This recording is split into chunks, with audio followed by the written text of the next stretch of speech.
Gordana Amaris, učiteljica prvog 2 razreda osnovne škole 9. srpska brigada u Boljevcu, uspela je da ove mališane nauči da od malena razmišljaju o svetu u kom žive, da razmišljaju na pravi način i da to bude zapaženo i nagrađeno.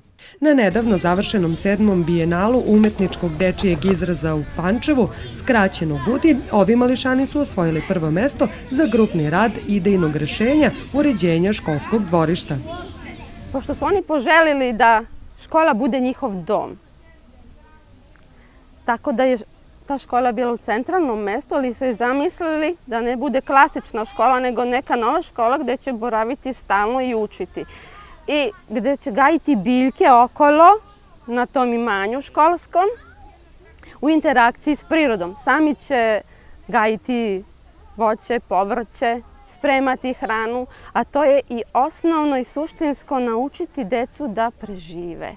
Ovi učenici su osvojili još 2 nagrade, prvo i 3. mesto u kategoriji nauka Budi naučnik za grupni rad. Posebno zanimljiv je robot kojeg su klinci nacrtali i koji ima za zadatak da pomaže ženama u poslu. To je bila moja ideja i tako smo se dogovorili da ćemo da crtamo robota. Mi smo napravili kao da pomaže drugim mamama u teškom poslu. Na primjer, brišanju prašini. Koliko je uspela u radu sa ovom decom pokazuju i radovi dečaka koji su crtali sisteme za snabdevanje vodom delova planete u kojima nema vode.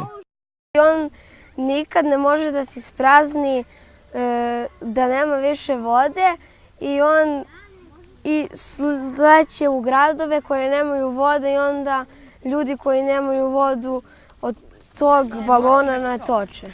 Ova deca ulivaju nadu da je pred nama lepa budućnost.